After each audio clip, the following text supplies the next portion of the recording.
to Deeply Disturbing Things, the podcast. I'm Macie. And I'm Naomi. And we're two anxious counselors who like to talk about deeply disturbing things. Dive in. Yay. I'm in person today. Cheers. Cheers. Yes, I'm glad you're in person. I just spent an hour in traffic because of a rollover. What is that? Are you playing that? Reunited, and it feels so good. Oh, that's... Did you even play the reunited part? No, because I didn't cue it up. You expected me to know the verse I of that song? Just while you were saying the introduction, I pulled the song up on Spotify. It just sounded like really eerie was in the not, microphone. It was not queued up at all. No. This is why we need a production team. Because left to our own devices, that's what happened. It could have been... Naomi plays a random part of a random song and Macie has no idea what's going on. I was really confused.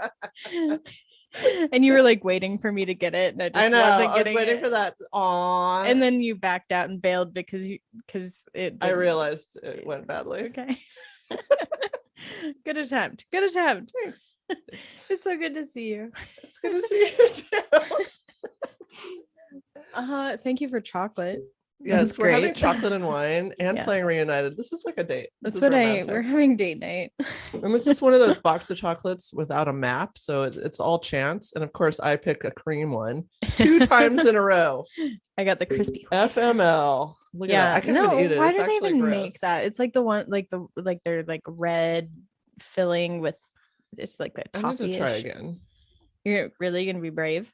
Which one are you gonna get? Go ahead, try. I think I probably ate all the creams, so I'm sure either that or you're gonna get I'm gonna go for this one. It kind of looks like a caramel formation, perhaps. I'm hoping there's caramel. If it's cream, I'm gonna crack up. Look, it's fucking cream again. You got you got that's the pink cream I was talking about. No, this one's pink cream too. 2 in a row.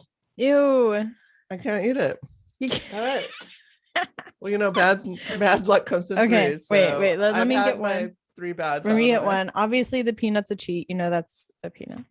I will try one. I'm gonna go for the square. It does not look cream. Caramel. Lucky bitch. That's so good. That's what I wanted. Well, you tuck in now so I can eat my caramel. Well, I have 2 partially eaten creams. Is that your whole check-in? No. Let me consult my phone. All right. Let's see what I've got. You know what also is good on date night? My dad. So he's going to be part of my topic today. I'm excited about that. Yeah. Facebook has changed its name to Meta. Wait, what? Meta. That's stupid. Like for real? For real. Forever. As soon as I saw that, I like instantly went to my Facebook app to see, but it looks the same. So maybe it's like a January 1st launch date or something. No one's gonna like that. I think the name is dumb. We're creatures of habit. Well, in Meta, it's so pompous, you know. It's like, we're everything. I mean, I know they want to be everything, but they're not my everything. I liked it back when it was just for like college students. What else do I got? After 25 years, the penis plant bloomed. Thank goodness. I don't know what that means. I don't know if you're talking about your relationship. It's a plant that resembles a phallus and apparently smells like rotting flesh. Ew. So it's like a rotting penis. But it bloomed. That's what I got. Cool. And I'm sticking to it. I just had road rage for an hour, so that's really all that's in my head right now. Traffic. It was that kind where like you barely move and then the car in front of you lets like 5 people in. You're like, we're never gonna get against anywhere. The rules. It's so against the rules. Here's the rule: if you are at a complete stop, you may let 1 person in front of you, and then zipper, you have to go. Yes. And if you want to be over there, then you have to be forceful enough to insert yourself in there. So like if you insert yourself in there, I'm not even gonna be mad about it. Like, you got balls, good job. But if it's like, oh, graciously, yes, oh, you too, yes, sure. No, that's not allowed. Because if I miss the light because you're letting a bunch of motherfuckers in, that was supposed to be a 15-minute drive. It took me an hour. And then it's like everyone's like, get off. I was listening to the radio, get off of the freeway. It's gonna take you longer. No, and then I get off the freeway. And then it was just stop, go. And then I had to insert myself to get off to the right. Well, I was texting you secret directions. I know. I'm like, get off of that street. I did the route that we usually skate. That's the bad street. So anyway, any thoughts I had prior to that moment are gone. Oh, I've been dance getting a lot in my kitchen. It's been really fun. That's great. I hope we get to do some of that tomorrow. We're doing it. Cool. It's a plan. So I get to go first. All right. And I'm diving in a little quick because it's my papa's bedtime in Oklahoma and I have to call him. I'm going to call him right now. Papa, don't preach. This is exciting. Is it? We haven't had a guest for a long time.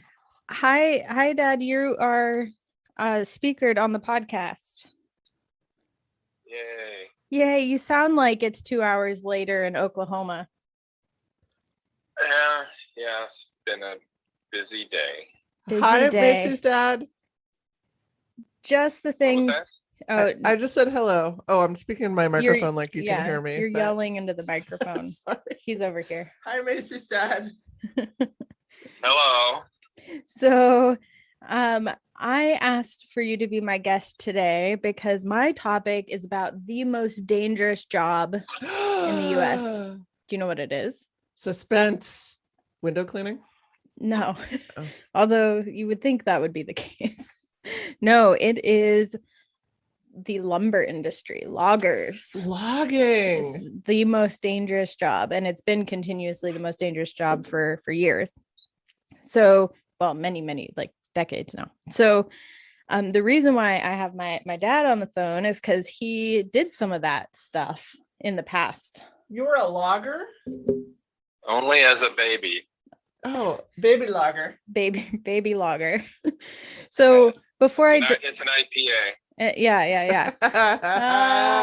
I see what you did there. That was good. That was good. That was funny.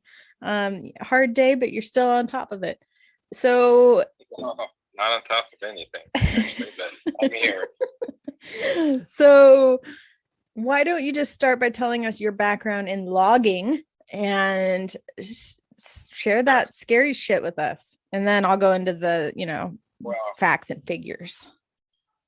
Oh, I can tell my story, then you'll go into the facts. Well, I'm basically letting you off the hook as soon as you're done, so you can go back to She doesn't want to lead the witness. Yeah, this is about your true experiences without being tainted by the internet.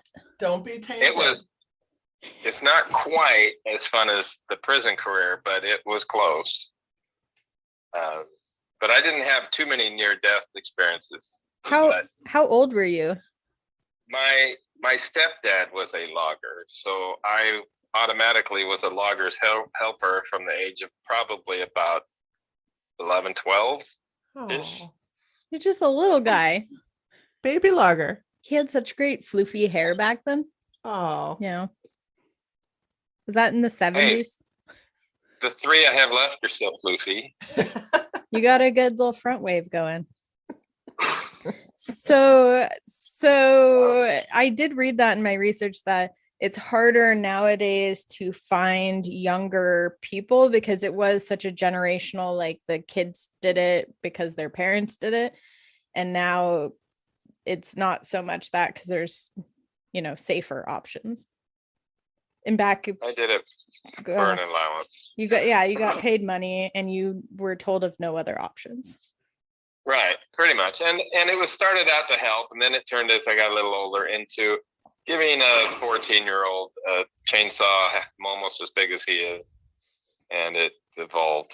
That sounds safe. Chainsaws terrify me. Same. Mm-hmm.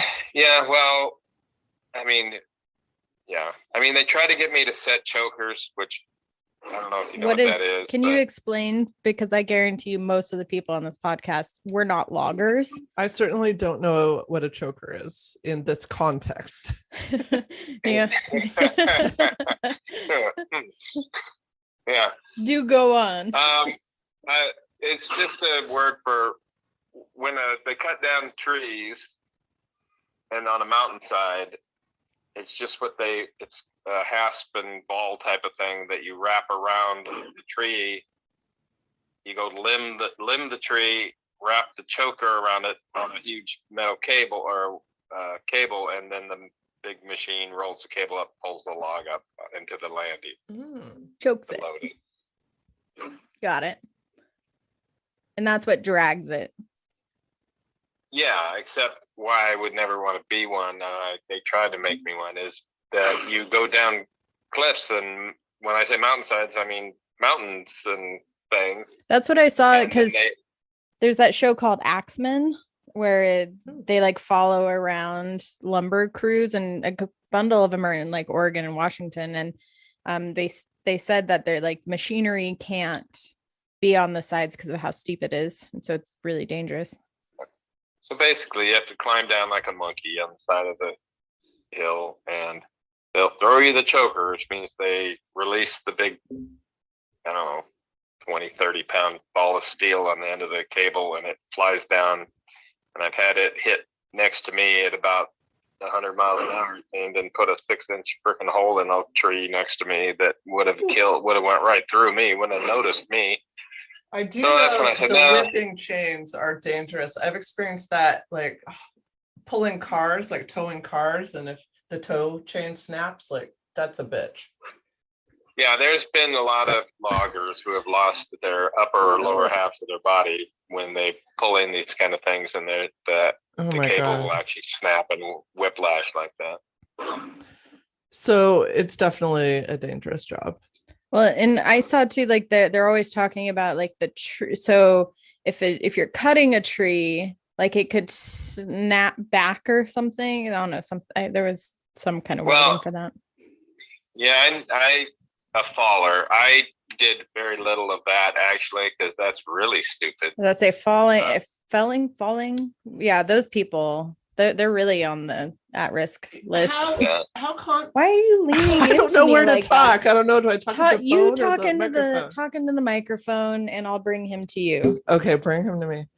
How confident are you when a tree's going to fall that you know which direction it's going to fall?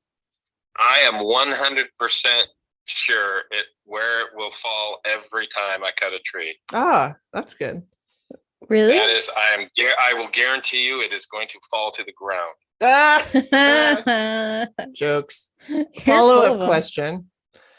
Do you say timber? I've cut down trees that have gone exactly opposite of the direction I was trying to get them. That's not good.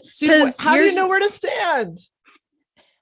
A lot of that is it'll bounce and ricochet off this tree, and all of a sudden it hits and pushes it into another tree, and all of a sudden you see it going around in a circle, and then it comes back at you, kind of a thing. And that's what I saw in like the Axemen show. And to be fair, they do dramatize it. However, it's still really dangerous, but you'll see like where they're trying to get it to go, and then all of a sudden this branch over here, it got snagged on, and then all of a sudden snapped that tree, and then it twisted it around, and you see them running because their whole plan just went out the window.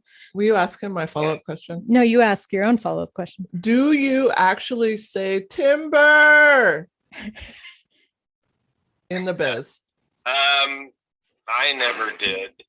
No, but that wasn't ever my job. I had to clean up some random things here and there, but not where I was around a crew. Usually I was just trying to kill my own family at that point. But in the forest? Wait, what? Well, you did take a little bit of a tangent there. Remember, Macie lives on the property there. I was all cleared by me. Oh, really? I didn't even know that. Our 10 acres in Snohomish, you cleared? Our 5 acres. 5 acres. 5 acres. Huh. Good job. Well done. But anyways, the later on, then it became we did have. I was what they called a what was it? What did they call it? I don't remember. But we cut cedar blocks. Oh, a cedar rat, shake rat. That's what it was. A shake rat. Shake rat. Where that's when you take your saw on your shoulder, and the blade goes down your leg basically, and you take oil and gas on a rope and throw it over your neck, and then climb a mountain, and you cut cedar, old cedar that had been already cut, and you cut it into blocks, and you those are a lot of things. This sounds really dangerous. A lot of extreme things at once. For an 11-year-old. You stack up the block in these about a half a cord size sling, basically a big rope, and then the fun part of that, you do that for like 2 weeks, and you're on. Oh, let's go way over there, and there's one. A piece of tree we can cut up, and then over here, and you're up climbing up the mountain where no one else can get, and so then they would bring in the helicopter, and you'd have to go out up there and hook the slings to the helicopter cable as it was hovering above you. So that was one thing I saw on Axemen, because apparently like 5 people from that show since I started watching it are dead. And not all of them are related, but there were, I think, 2 or 3. But one of them was the helicopter guy who had like tons of years of experience, but he ended up somehow crashing while trying to pick up a load. He died. Scary. Yeah, that can happen. But we also did things like that can happen. Riding the hook. You rode the hook. Wait, no. Is that like grabbing onto the back of a pickup truck for a little ride? No, that is when they picked up a sling and you can't get to your next one fast before they get back, because all they do is move down and swing this. They're really good. Swing the thing and drop the blocks on the loading dock and shoot right back up, and you're scrambling to get to 100 yards away straight up the cliff. So they'll tell you to just wait there, and they come back and they drop their hook, and you're supposed to step in it and grab the cable, and they'll fly you to the next. Wait a minute. I need you to say that one more time. Visually, that was horrifying. Extreme. Wait, are you okay? Say it one more time for me. Riding the hook is when the helicopter's cable that you normally hook to the sling of blocks to take it to the landing, they bring it back for you to step on and hang on to the cable and fly you to the next. So like you put your foot in it, standing up, and you're holding on, and then you're being swung through the forest. That is exactly what I thought of, like a pickup truck jumping onto the back. Yeah, I mean, it's usually a clear cut area, so there's not like tons of trees around. You're not Tarzan. Yeah. But still, there's no safety harness involved, or there's no net. This isn't probably something OSHA would have approved. This was back in the, OSHA didn't exist back then. Wow. And the only thing they don't tell you about it while you're doing it is the fact that there's electricity running to the cable that releases it from the hook. So you're actually getting shocked the whole time while you're riding the hook. Oh, that sounds terrifying. Yeah, I did it and you learn how to get really fast going to the next place, so you didn't have to ride the hook to the next one. So, but you basically just got electrocuted as a quick ride if you weren't fast enough as punishment. Pretty much, yeah. Okay. I have some questions. Okay. Did you yourself, or did you ever witness any loggers, running or dancing on logs in the water as they spun?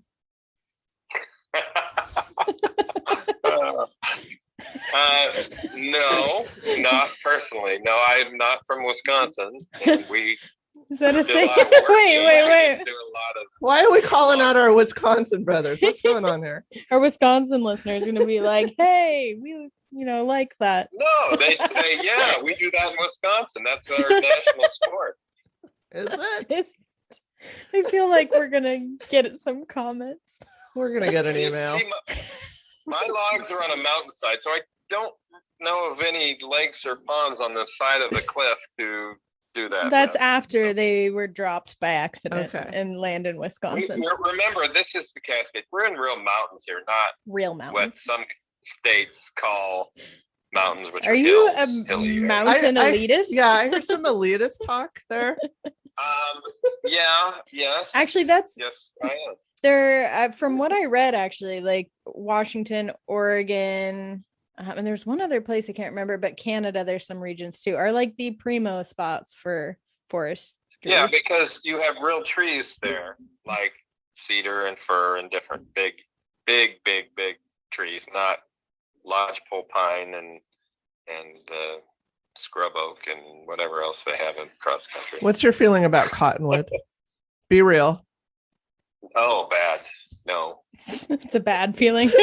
I thought so. It's a no. Whatever your question is about it, it's a no. Is that it rots really fast. I thought you might say that. You just didn't buy a Cottonwood home, did you? No, but every time I used to drive from Spokane to Portland, I would admire those long rows of cottonwood groves there that are for farming, cottonwood farm. You mean down by the river? Down by down by the river.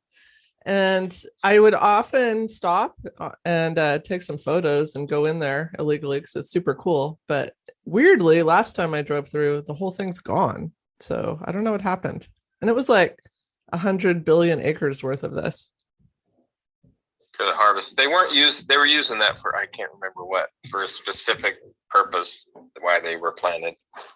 It was real neat to go in there. It was real neat. Real illegal. real neat. So what else you got? I mean, that's all enough. I only have kind of one other story later on when I was like 21, maybe 22, somewhere in there. That's when I went to Eastern Washington with said stepfather to start a post and rail fencing company. And I don't know, I'm sure everybody but your Wisconsin listener doesn't know what I'm talking about, but a post and rail peeler is the machine that takes the bark off of the posts so they're nice and clean when you make post and rail fences stuff. Well, my job turned out to be this machine. If you're putting there's 6 or 8 foot posts that are 6 to 8 inches.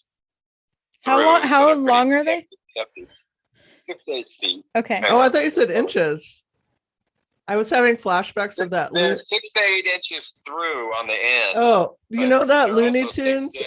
You know that Looney Tunes episode where they like take the tree and they whittle it down to a toothpick? I was like having images of that. Well, let me finish my story. You'll have another image like that. Okay. Anyway, that's your new nickname, by the way, Cottonwood. Cottonwood.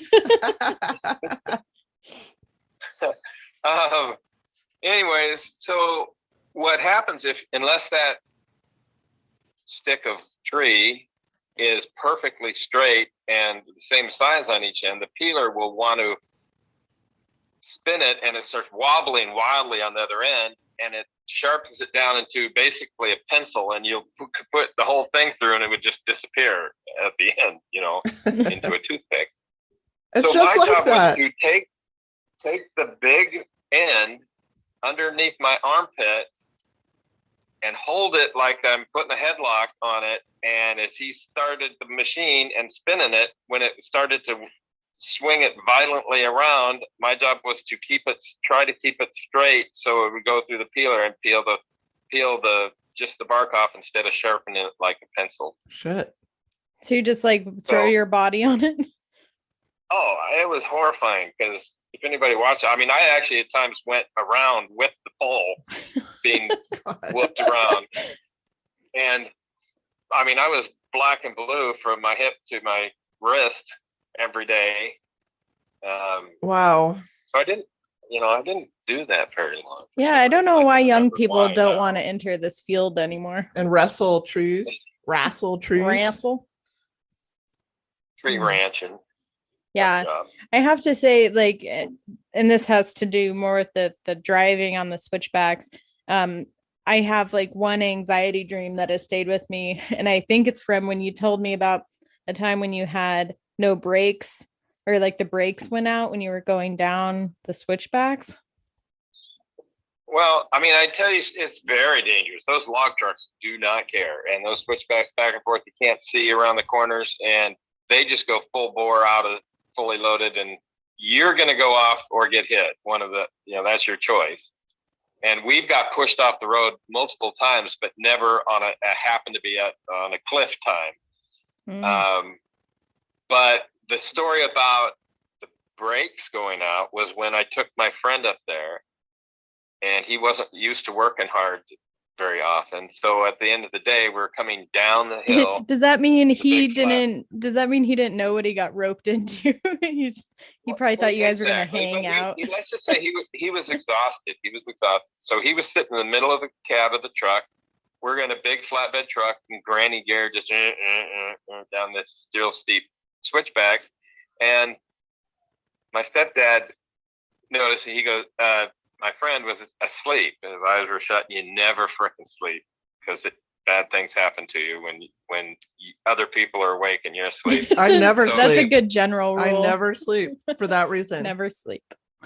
He motioned to me that he's asleep, and I'm like, yeah. And he's like, open the door and get out. Oh shit. So I quietly, and we're going like 2 miles an hour. And I open the door and get out on the running board and leave the door open and slide where he couldn't see me. And all of a sudden my stepdad started yelling, "We lost our brakes, we're going to crash, Kevin, we're going to yell." And my friend panicked, and he jumped out of the truck into the side of the road, into the ditch, as we laughed and drove past him doing 2 miles an hour. And now I have stress anxiety dreams about a car with no brakes going down a mountainside. That's my go-to. I lost my brakes before when I was driving down a hill. Did you? A story for another day. Yeah. We also messed with the same guy, because when you're Poor cutting friend. cedar a lot, you get a lot of newts, big colorful newts. Every once in a while You mean like lizards? No, a newt. Yeah. Aren't they lizards? Are you not from Washington? Oh wait, California. That's why. But they're lizards, right? It's they're like a gooey different wet lizards. Yeah, they're like wet. Fat gooey lizards. Yeah, I know what they And are. very lethargic, very non-moving or caring about anything, basically. And very docile and not harmful at all. And Probably more like a gecko. I'm a friend of the friend, lizard.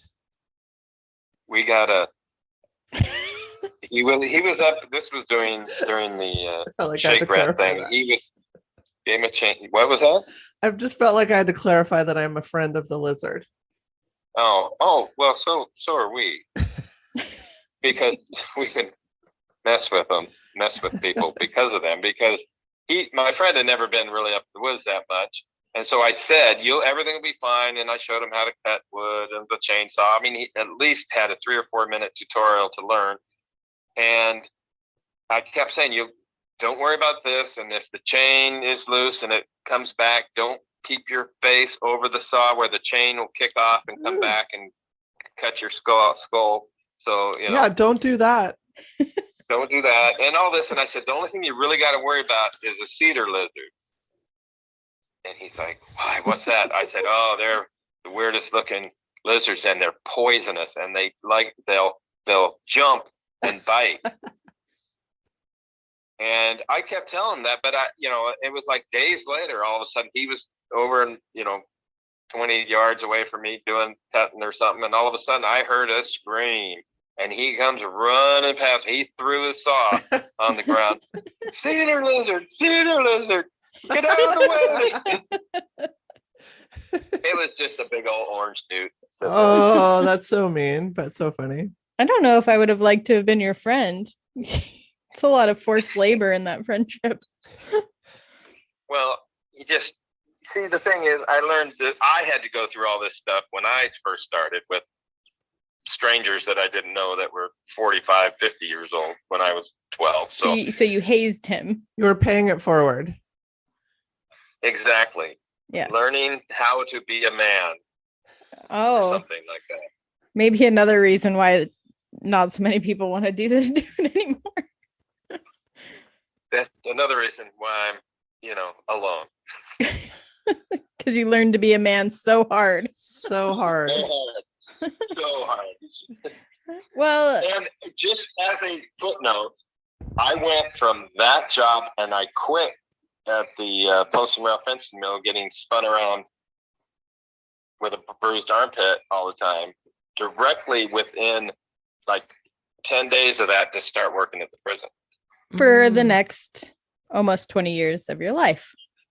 Yes, and it just seemed like a good job compared to the logging thing that I started. Wow, that says something. That's some context. Yeah. And yeah, that fits right in why I picked this as, I didn't pick it. It just is dangerous.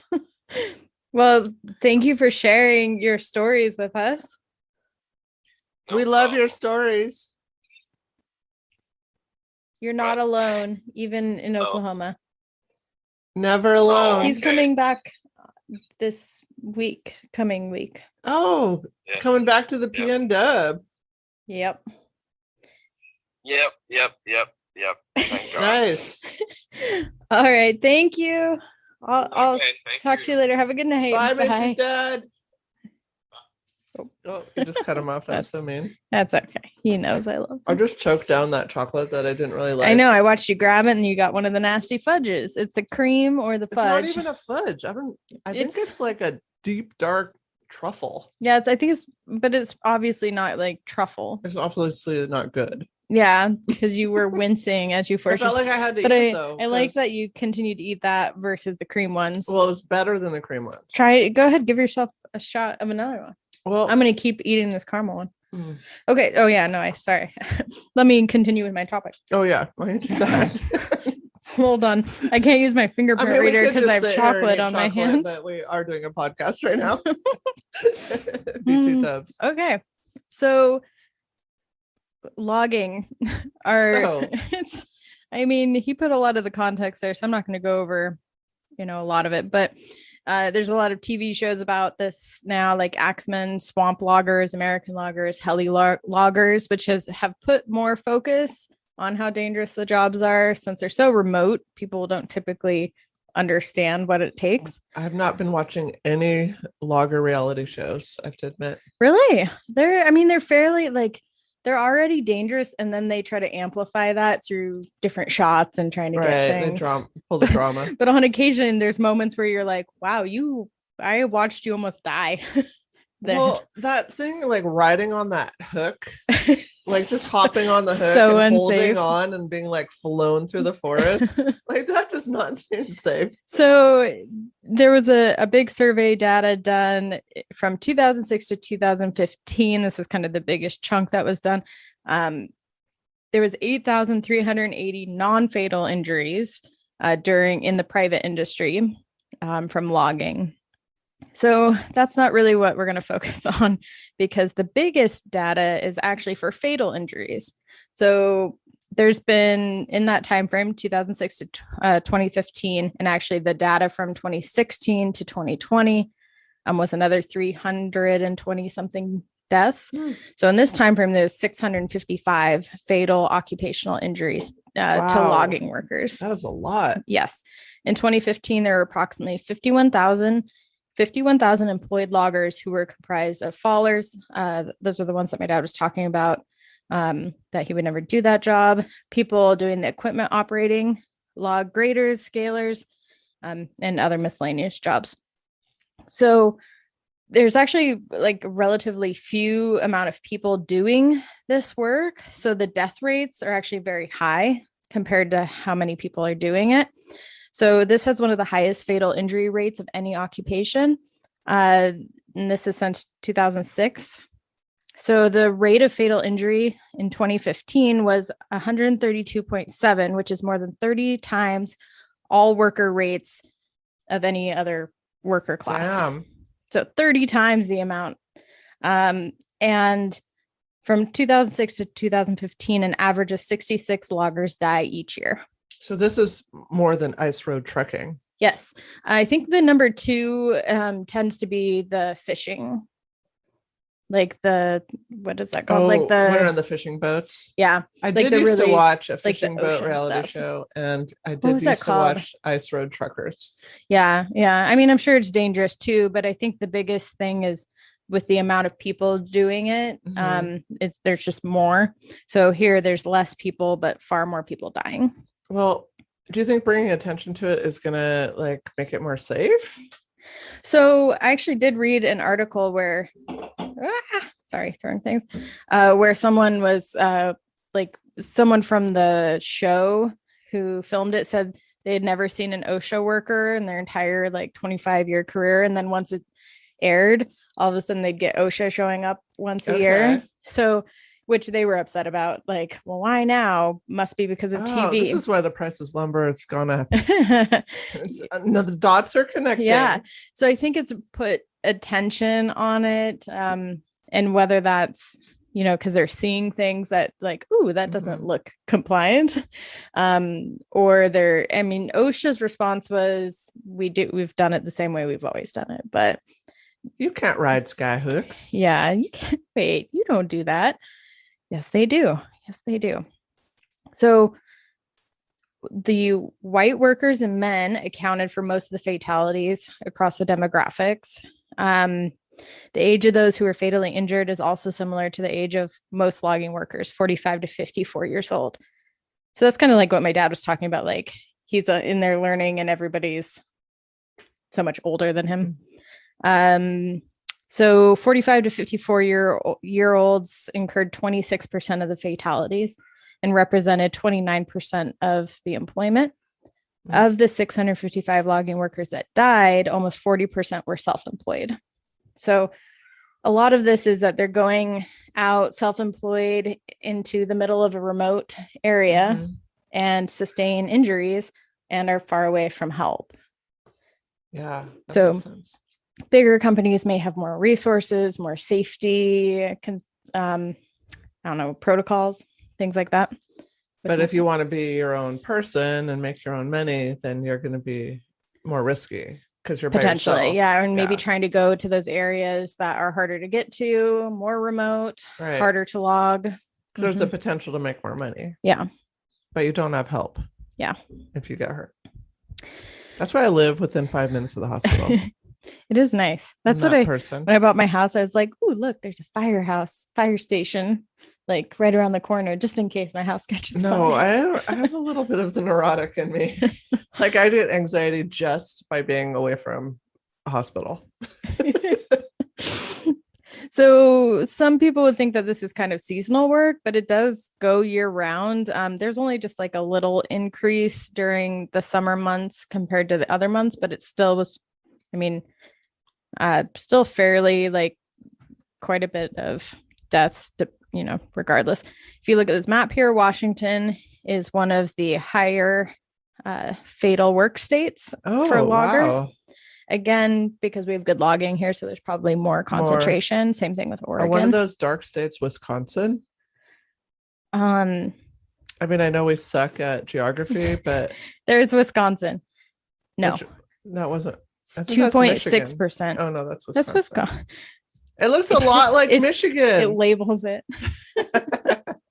Yeah, we're at 5.65% in Washington. Wisconsin is 2.6. Oregon's at 7.94%. Oregon. Yeah, so Oregon's pretty high. New York, Pennsylvania is pretty high, as well as Virginia and Tennessee and Kentucky. But Washington's the highest. Oh no, Oregon's the highest. Oregon's the highest, and then Washington. Wow, Oregon almost 8%. Yeah. So you would think that this would hurt people, which it does. I think it does hurt people. It does. Or kills people. So most of the it was over 60% of the deaths are head injury by an object. So that's either a log or one of the cables he was talking about, or some flying debris hitting somebody in the head. If you get hit by a log, which is a tree, getting hit by a tree, that's a lot. Yes. So that's not, I think when you say log, in my mind it's like, no, it's like a tree. But when I think, you're getting hit by like a giant tree. Well, and if you keep in mind too, by a semi truck, like it's like picture a ski slope.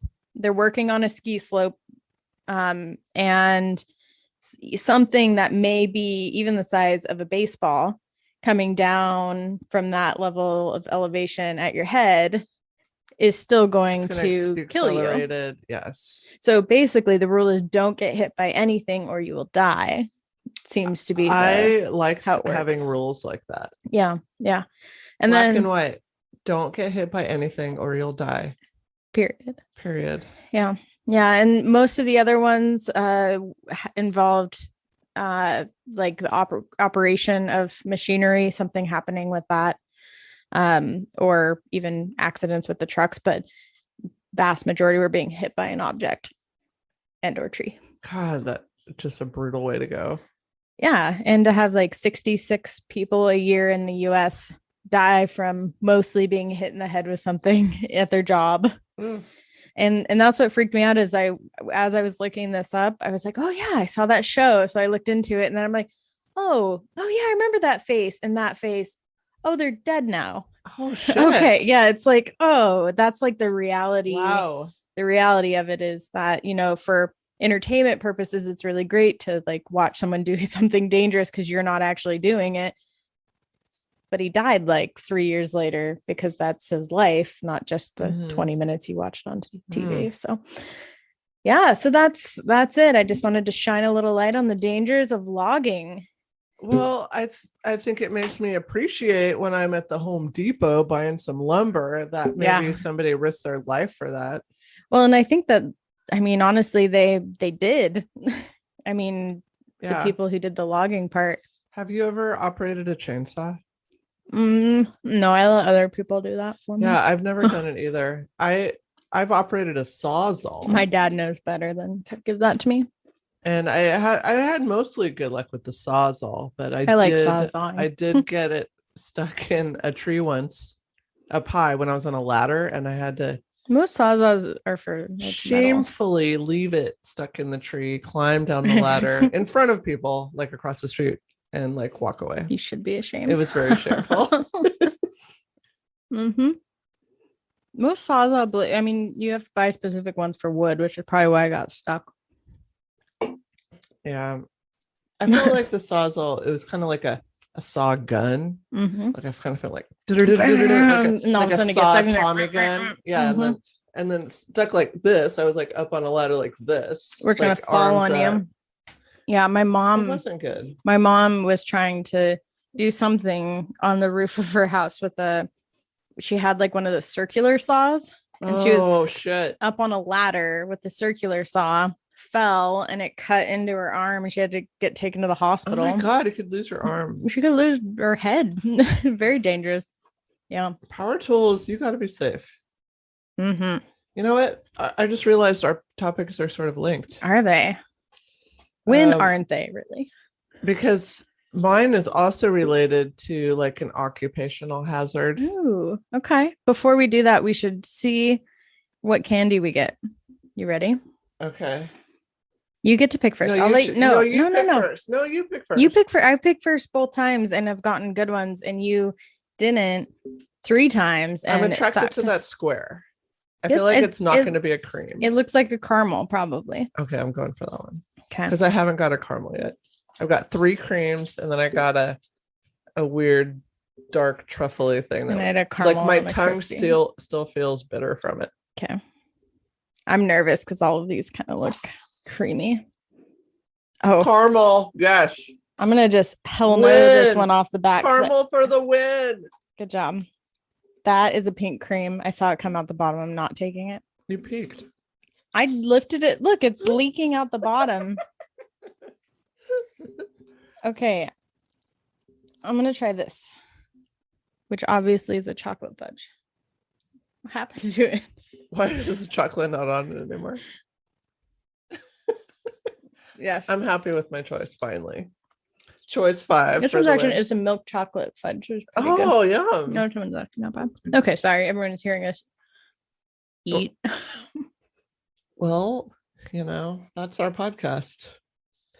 There was something I was going to ask your dad, and then I decided not to, because I felt like it was opening up a can of worms. Probably. I wanted to ask him, okay, I have a relative, will be unnamed, but back in the day, he was part of an eco-terrorist group in the Pacific Northwest, like back in like the 80s, like early 80s, 70s, called Earth First. And they did not like people logging and would spike trees. And so I wanted to ask your dad, like, what do you know about that? Like put spikes in the trees? Yeah, and it would do something, I think, to the loggers. I don't know exactly what, but that's messed up. It was something dangerous, but it was to protect the trees. So it's kind of like looking at it from the other point of view. Yeah, I kind of view that though as like the people that put out the spikes for the birds, so the birds can't land. Do people do that? Yeah, they put all in Spokane. There's places where they have like the little spikies. It's either that or for skateboarders or homeless people, no, right? It's for skateboarders. So they put spikes so children will fall on them. They're People like, hate skateboarders. Skateboarding is not a crime. it's not. So I know that all of the shows that the logging stuff is in are all second growth. So their kind of point being that they are replanted and then grown and then harvested. Yeah, I think if it's a crop forest, that's different. I think at these times they were logging old growth stuff. I mean, Mount Spokane, I learned when I went on a guided snowshoe tour. I learned that I remember when you went on that I tour learned that 2 years all ago. the original white pines were fucking logged, and there's only one up there. And like everyone walks by and like touches it. And I'm like, maybe we should limit that. Like Stop touching with your people greasy are dirty. hands. Yeah, let's not honor it with your gross germs. But I think that my unnamed relative, was more invested in protecting those types of forests. Yeah. Than, like the cottonwood forest that we discussed tonight, which is a different story. Okay. This is topical topic. Don't look at my computer. I didn't. I glanced over it to you. I did not look. I can't see it. I'm not looking at it. Fucking look. I'm not looking at it. Okay. Don't talk about me like I'm not here. I'm talking to my peeps. I finally got a good chocolate, by the way. This one's good. We've been here. This is a topical topic. I'm gonna talk about. Are you drunk? I'm probably drunk. You're repeating yourself. A third a can of wine. Let's say half. Prop gun killings. That is topical. It's very topical. And related to occupation. Yes.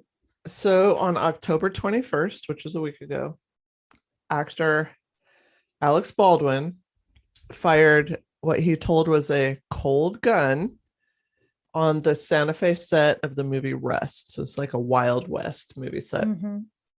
This is supposed to mean that the gun is empty, which would be appropriate for a rehearsal situation.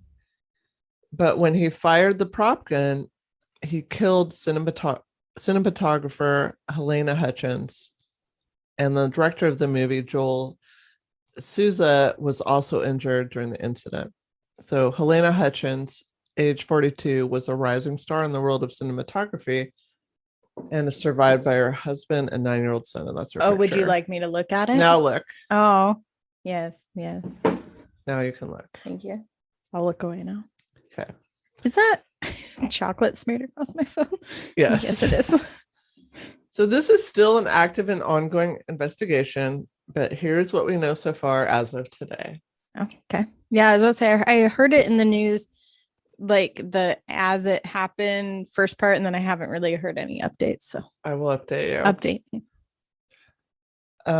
So earlier in the day in question, several members of the camera crew had actually walked off the set after filing complaints about the work conditions.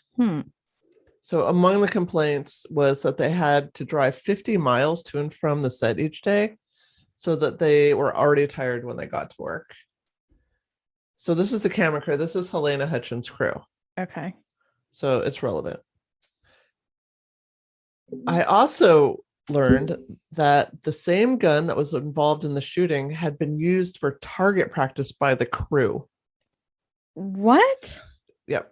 So they're out there in this like Santa Fe open space, bullets in the gun, putting bullets in the gun and shooting at stuff, probably on a coffee break or something. I mean, I saw the overhead aerial shots of the set, like it's in the middle of nothing. Yeah.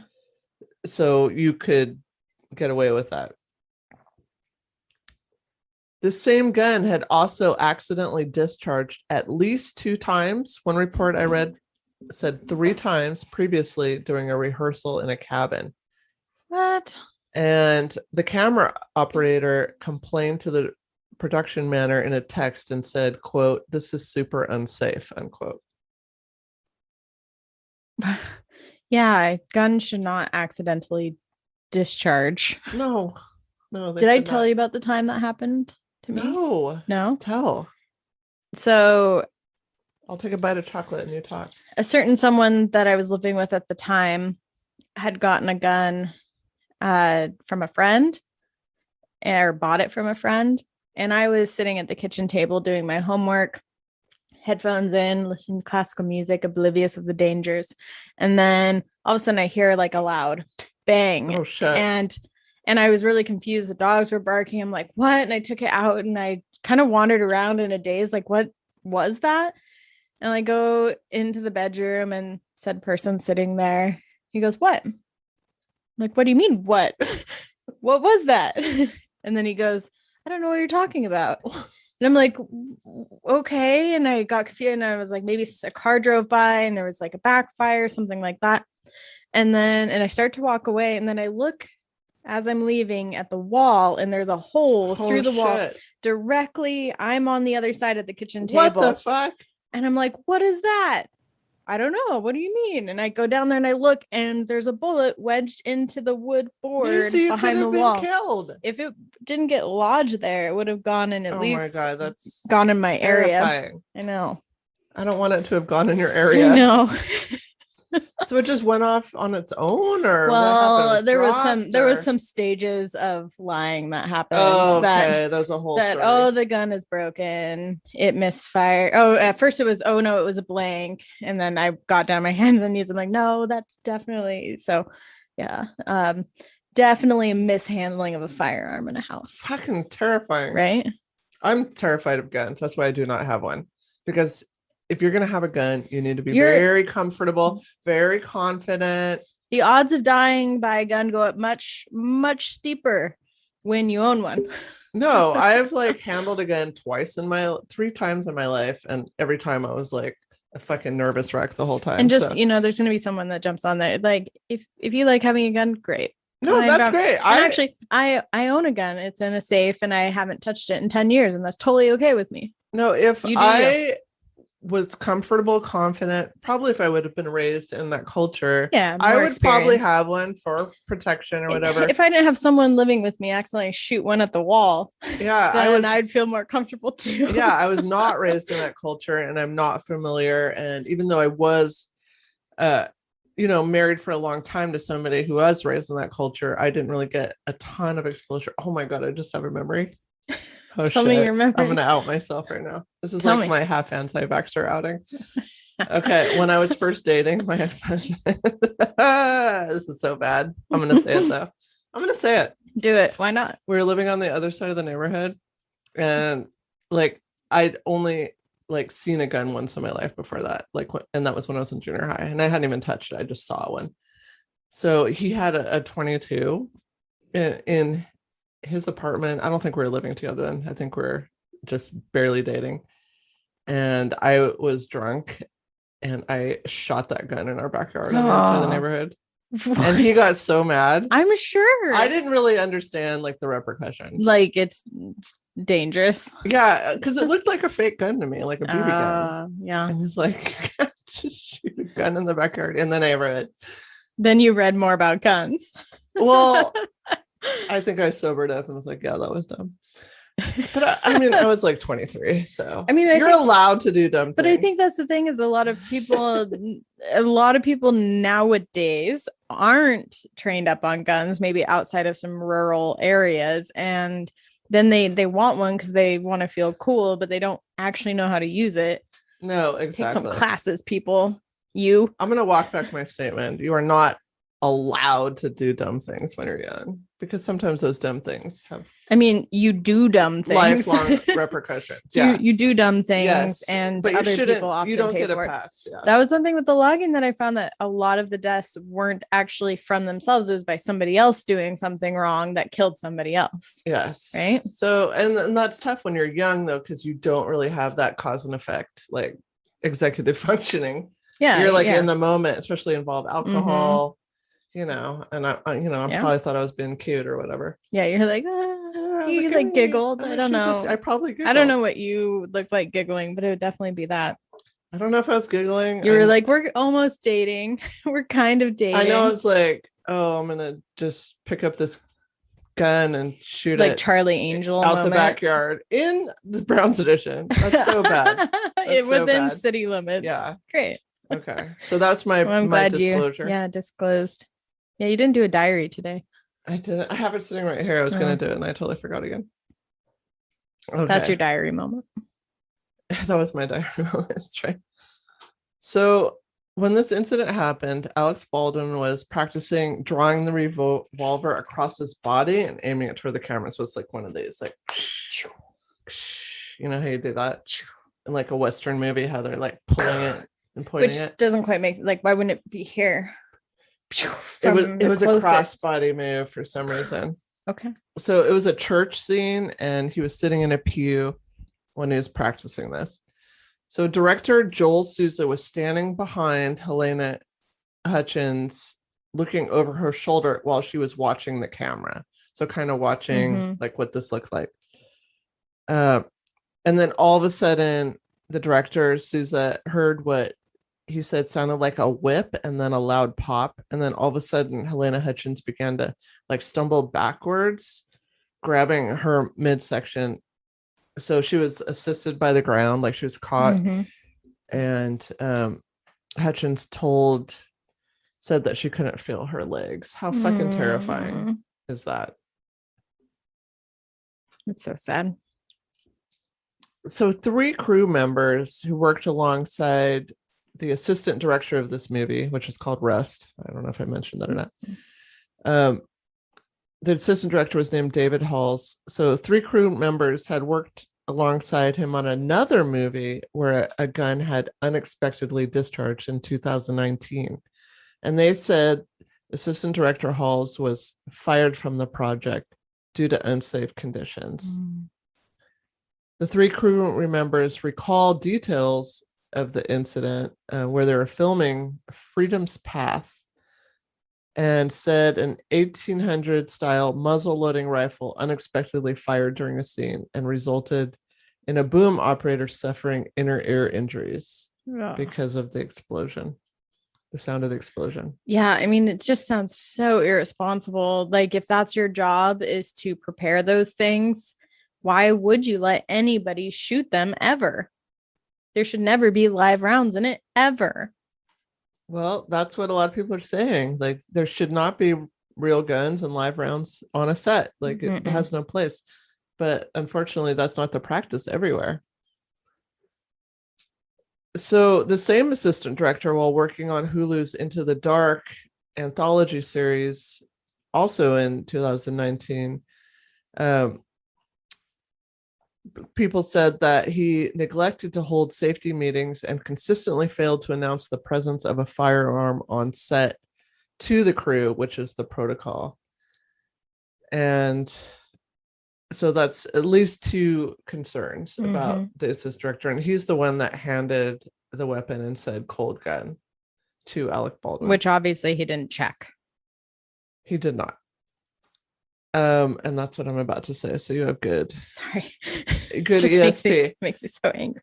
Yeah. So on the set of this film in question, Dave Halls handed the weapon to Baldwin and said cold gun. So that means in lingo that it's safe to use. So during the investigation, Halls acknowledged to investigators that he did not check all the rounds loaded in the weapon prior to the shooting. And in interviews with Halls and the prop master, who they call him, an armorer, Gutierrez said that David advised when Hannah showed him the firearm before continuing rehearsal, he could only remember seeing 3 rounds. He advised he should have checked all of them, but he didn't and couldn't recall if she spun the drum. So Hannah Gutierrez is they're called like prop master or armor. Yeah, I saw something briefly about her saying about like lack of experience, but I think that's before all this other stuff came out too. I don't know. I just saw a headline. Gosh, yeah, that's just amazing to me. And he honestly, what else could he say? He couldn't say I saw the round in it, or else it could be attempted murder. Right. No, exactly. Yeah. So the chief electrician for this movie said in a Facebook post that he held Hutchins in his arms while she was dying and blamed negligence and unprofessionalism for her death. Yeah. And just so shocking to just happen so unexpectedly like that. So yesterday, the Santa Fe County Sheriff confirmed that the gun discharged by Alex Baldwin fired a live round. So there had been speculation that it was a live round, but it was confirmed yesterday. Okay. And he said, the facts are clear. A weapon was handed to Mr. Baldwin. The weapon is functional and fired a live round, killing Ms. Hutchins and injuring Mr. Souza.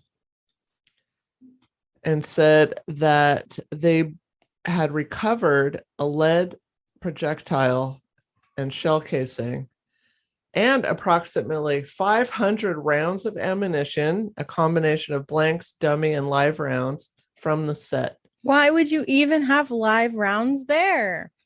Not cool. Questions. And so the sheriff believed the lead projectile that was fired from the gun was recovered from Souza's shoulder. So does that mean it went through her stomach into his shoulder? Yeah, like she the trajectory. Oh, he's behind her. Yeah.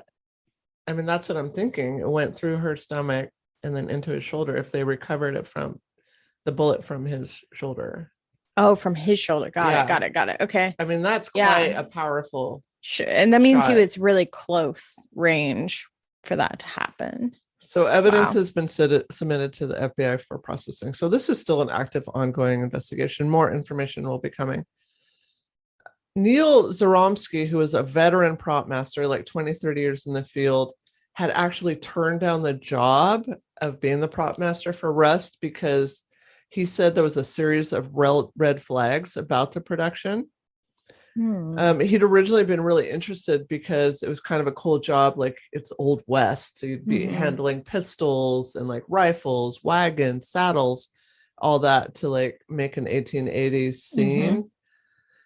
But after he spoke with production managers, he was concerned that he felt it was a slapdash production. And since I heard that word slapdash, I've used it like 3 times since slapdash. So that's just like a quickly thrown together something. Thrown together. I've used it in different contexts, like at least 3 times since I read that article. Slapdash. Because I think it's an underutilized word and it really says what you mean. Yeah. Bunch of slapdash. So he passed on the job, and in like a horrible prophecy moment, he thought to himself, this is an accident waiting to happen. Yeah.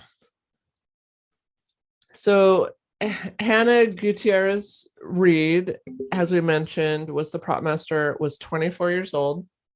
I mean, I just talked about stupid shit I did when I was 23. That's like, baby young. You're still a teenage brain. Yeah, you're little. She had only worked as head armor on one other production before Rust.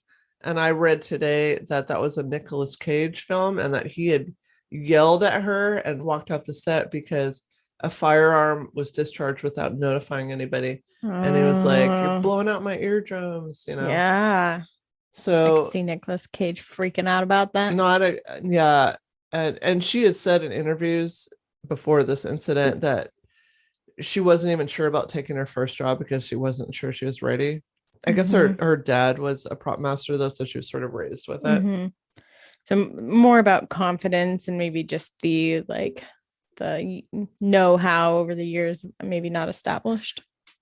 Yeah, and I don't know who's on set enforcing protocols either. That's probably her. We don't want to I'm like, we can't just blame one person. I feel like a lot of factors were here at play. It's probably, I mean, what happens is they hire independent people to do different things and everybody's staying in their own lane, and then the only oversight is the person or the people doing that thing, and the other people are oblivious to what's going on. And if it was like a slapdash production, as this sounds pretty slapdash person said, like maybe they are taking shortcuts, maybe there isn't the oversight needed. So I know you probably never mind. Okay. Never mind. So, according my one can's feeling good now. According to search warrants, you just sit back and enjoy. This is a great ride. According to search warrants, I feel like a cowboy. Hannah Gutierrez had left 3 weapons on a rolling cart outside the church setting at midday on the day Hutchins was killed. Sousa told Santa Fe County Sheriff's Officer investigators that multiple people had been handling the guns and that he wasn't sure anyone had checked them for safety after the group came back from lunch. So someone could have went and shot them. We don't know. Like, if they're doing break. target practice at lunch, I mean, how fucking dangerous is that? The scariest thing I saw, so my dad lives way up north, so there's like these big gravel pits you can go and do shooting practice, which I've shot many guns there. It's pretty fun actually. But we left though right as this dad got there with this kid, and he was making this kid hold a pumpkin above his head. What? And shooting the pumpkin. No. I know, and like he was hitting the pumpkin, but we were like, like this, this is scary, and if something happens, we don't want to see it. Sorry, bye. That is not worth the TikTok, people. Probably not the best thing to do is just leave, but those dangerous. That guy is the type of person who. Well, I've got guns. Do something about it. I don't think he's going to listen to reason. No. In fact, you might have become the target. I might have been out there forced to hold a pumpkin above my head. You may have become the pumpkin. Oh, goodness. So the probe is focusing on who put the live round in the gun. Mm-hmm. And this information will play a key role in any decision to bring possible criminal charges in the case. And no one's going to admit to that openly. So they're really looking into this. I think it being, Hollywood film, like there's increased attention on this. Well, and the fact is somebody did and somebody's not owning up to it, which is the scummy part. Like somebody did that and isn't taking accountability. Yeah, somebody may have been like, hey, let's go shoot some cans on our coffee break. Yeah. Here's a gun. Let's use this gun. Oh, here's 500 rounds of ammunition. Let's just grab some of this. Well, and like just to put this in a different context, so you and I are counselors. If we had a client come into the building who said, I keep my gun on me for safety, like, and I'm not gonna not come in with my gun. And we said, okay, fine. And then something happened to one of our clinicians, we would feel very responsible. No, that's on us. That's on us for allowing that to happen. Yeah. Yes, it is ultimately the person who shot that's responsible. However, I would not shake that responsibility. No, if anything happened to one of my staff, I would be responsible because they're my responsibility. Yeah. At the end of the day. And that's what I think is kind of the missing piece is, okay, if somebody found a gun on their lunch break and they casually go shooting, and that's the thing that's been done, is that the person at fault, or is it supposed to be the gatekeeper who is supposed to keep that out? And to me, the gatekeeper holds more responsibility.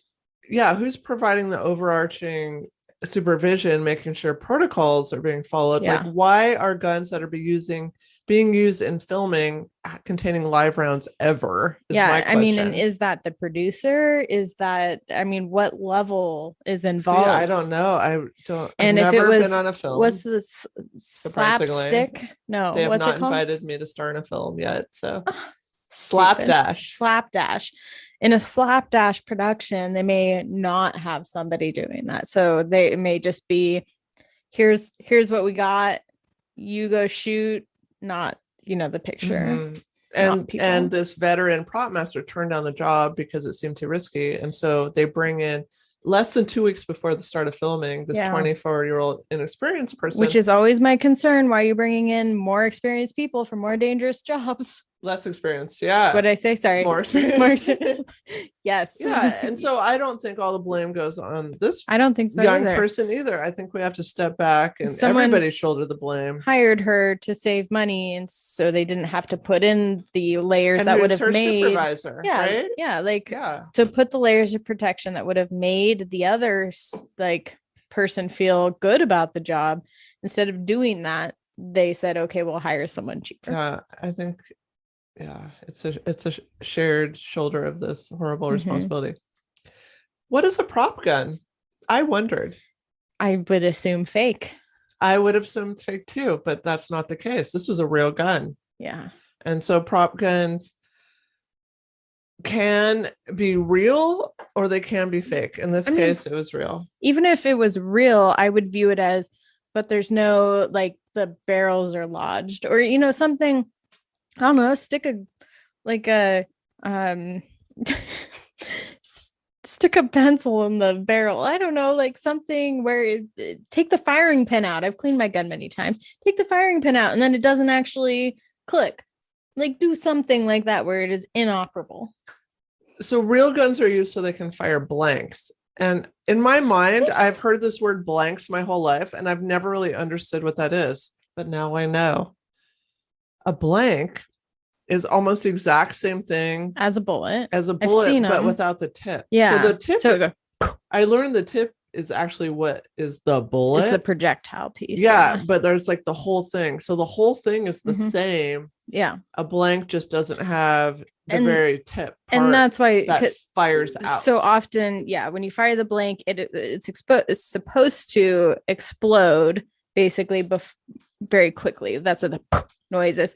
But then sometimes people die from being shot with a blank, and that's because the actual rest of the bullet hits them still and kills them. In fact, in 1984, not 1884. In 1984, actor John Eric Hexum was joking around on the set of a TV show because he was like bored and there was delays in filming. And so he put the revolver that was loaded with a blank to his head, spun the chamber, and fired. Russian roulette at himself. So he wasn't killed by a projectile because it was a blank, but the force of the explosion of the powder actually pushed a piece of his skull into his brain and killed him. Yeah, that's awful. So blanks are not. No, it's not just. You think blanks are childish. It's not like one of those toy guns where it's like a little popper, where it just makes a noise. Yeah, it's dangerous.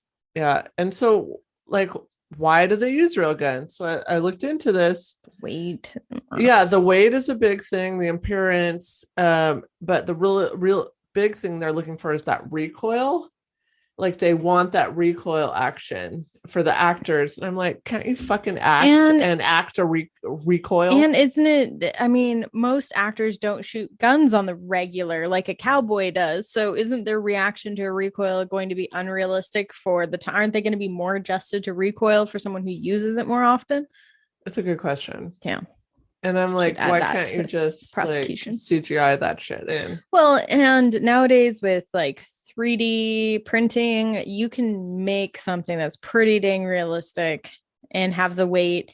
And yes, use acting. And we know it's not for the sound. They do all the sound shit afterwards, anyways, in separate overlays. So that was one of the reasons I read for using a real gun with blanks. They want the sound, they want the weight, they want that fire that comes out of the muzzle.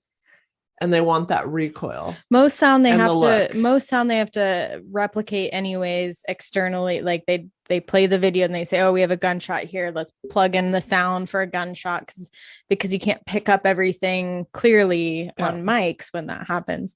So I call bullshit. Another reason they like to use real bullets on set. So it's like, why would there be a live round? You know, those scenes where the gun is like right pointing at the camera. Yeah, that's like you can see their excuse for doing that. But there should never be like people behind the camera in those cases, or they should be behind some bulletproof glass. Yeah, that should be a photo shoot portion. And nobody else should be on set. Like that should be like sets cleared, live gun. Yeah. Bulletproof glass. Like there should be such precautions. Everybody should know what's happening. Everybody should know what's happening. Informed consent. Yes, and nobody needs to be around. Yeah, and I think that's huge for everybody on set is that they all should have been well informed that there was guns on the set that had bullets in them, and then people can make their own decision. The actor could be like, I don't feel okay with that. Some of these guns may have been used for shooting. Yeah. Exactly. So Craig Zobel, who is an actor and director, his credits include Westworld, just tweeted after this incident, there's no reason to have guns loaded with blanks or anything on set anymore. Should just be fully outlawed. Yeah, I mean, there's enough technology. There's no excuse. And then TV writer David Slack tweeted, prop guns are guns. Blanks have real gunpowder in them. Mm-hmm. They can injure or kill, and they have. If you're ever on set where prop guns are treated without proper caution and safe handling, walk away. No show or shot is worth risking people's lives. No. So I need to talk about Brandon Lee. Okay. Do you know who Do he that. is? Is that That's him. from The Crow. Yeah, I was gonna say The Crow. Yeah. Have you seen The Crow? Yeah, it was one of my favorites. Yeah, it's a good movie. Mm-hmm. It's a cult classic. It is a cult classic. Yes. So while filming The Crow, Brandon Lee, tragically, sadly, shockingly, he's the son of the legend Bruce Lee, died in 1993 after a prop gun accident. So he was shot in the abdomen and he died from the injury. So while filming the movie The Crow, there was a scene where Brandon Lee was supposed to get shot at while walking through the door carrying a bag of groceries.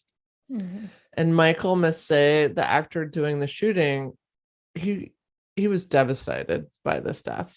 Mm-hmm. And this haunted him for the rest of his life. Yeah, I could imagine. And I saw some interviews with him, where he talked about how it just found years for him to find a way to move forward with his life. And so the gun was supposed to be loaded with blanks. And what happened is they had been using this gun to have those close-up shots where you see like a real bullet in there. Yeah. But instead of using a dummy bullet like they should have, or a completely different gun. Yeah, which that makes sense. Mm-hmm. Yeah, Macie, that would be like very sensible. Yeah. So they like glued some shit together. Okay. Like some real gun projectile parts, like bullet parts, and they like glued this thing together and put it in. And then when it was time to have it filled with blanks for this shot, the gun wasn't cleaned thoroughly.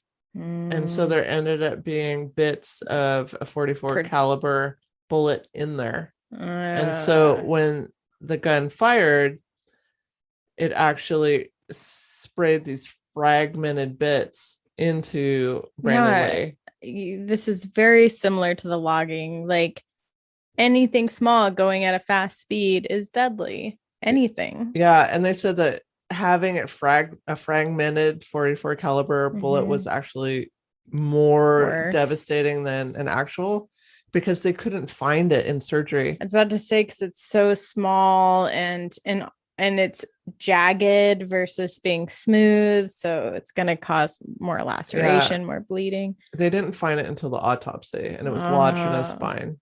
Oh, the bit. Yeah. So that's so totally fucked horrifying. up.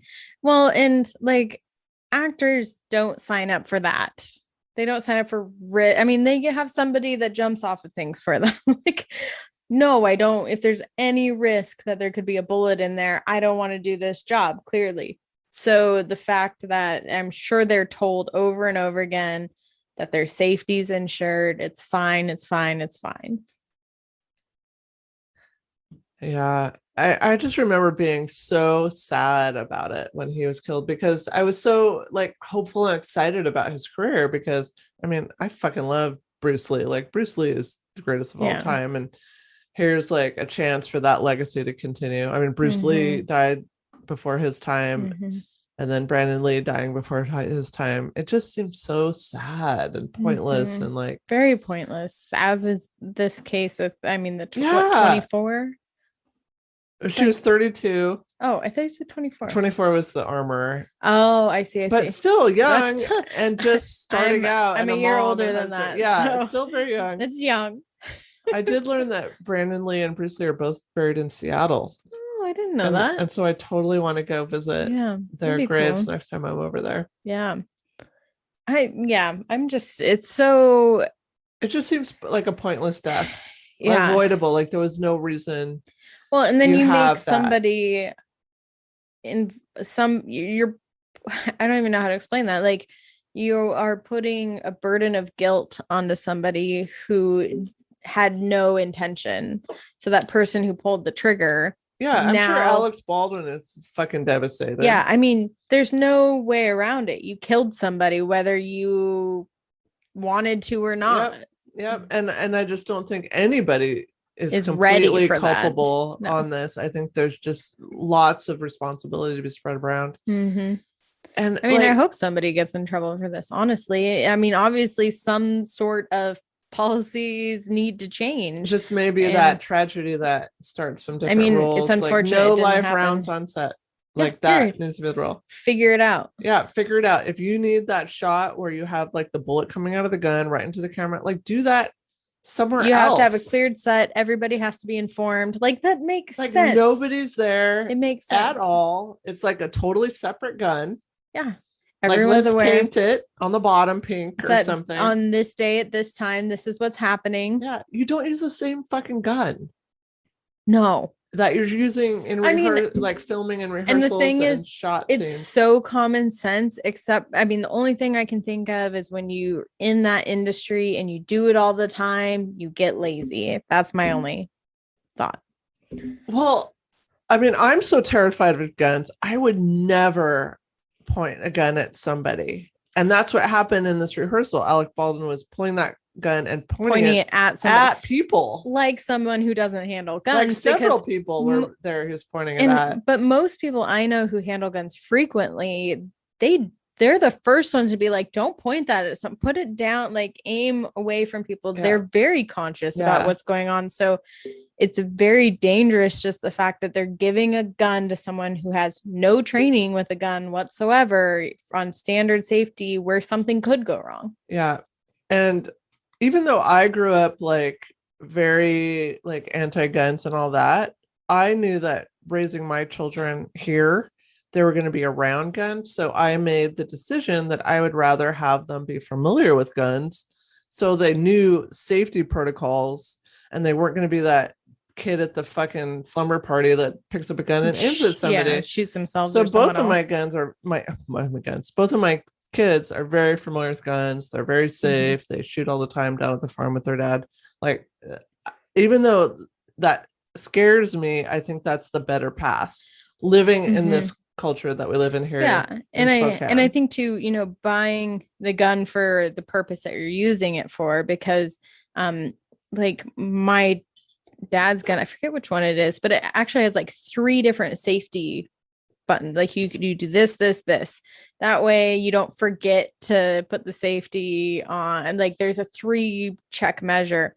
And if you're going to have kids in the house, like you should be making sure there's multiple layers of coverage. If you're going to be shooting a movie with guns in it and you're going to have live rounds on the set, there should be multiple layers of safety. Yeah. No, I totally agree. And you know, this isn't about anti-gun. Like this is like people, it's about safety. Again, most people who avidly shoot guns or have guns are some of the safest people with guns I've ever met.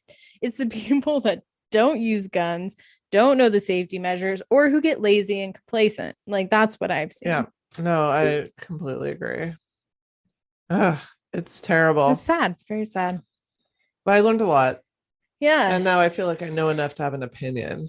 Yeah. I don't think because I'm like The Crow, I was a little after The Crow, but definitely enjoyed it, but not enough to be like, to know really what happened when I watched it, I guess. Yeah. So it's very sad. And now I'm very curious what's going to happen to the movie Rust. Are they going to continue the film? I know. I was wondering that. We'll see if it's Alec Baldwin, right? We'll see if he even is willing to do it. I mean, it's shut down now, but who knows if it's going to continue or not. There are myths out there that in the Crow film, the actual death scene is included, and I remember in my research, it's kind of like that's not true. Yeah, it's kind of like the Wizard of Oz thing. Like there's the suicide in the background, but has been debunked. Yeah, that I read that's not true, but I think I thought that for a while too. Yeah, it's but it's catchy. It's catchy. It's catchy. Well, I'm not excited. I'm interested to see how this goes because I think it'll have implications across the board because of how much attention it's getting. Yeah, I'm interested to see if there are charges and who gets charged. Yeah. I mean, from a legal standpoint, it's a kind of new territory, I think. Yeah, definitely. I haven't heard of anything similar recently, at least. So yeah, I mean, nobody's ever charged in the death of Brandon Lee. Well, and back then too, I think it was so much easier to say it's an accident and not have much responsibility attached to that. Right. Even though I think there was some culpability in I'm that. sure there was. Yeah. You like clean the fucking gun out before you use it in a scene is probably a good idea. a good idea. Yeah. Whew, goodness. Well, is that it? Yeah.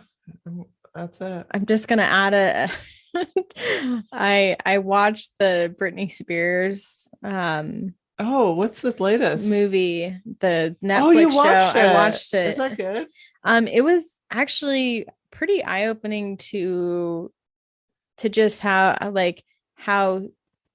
hushed she was during a lot of those periods and how miserable she was, like literally hiding in bathrooms to try to get messages out to people about her condition. That's so sad. And like it goes beyond just like, oh, the bad conservator. It's like she had very powerful people controlling what she did, and her only outlet that she enjoyed was music and dancing. So she would do those things, but everything was, she was just kind of a puppet along the way. Very interesting. Do you think she'll perform again? I think so. Like, honestly, throughout the whole thing, she just echoed that she loved doing it for the fans. And they showed a couple of her live performances when she was in Vegas, which was a forced contract by her dad.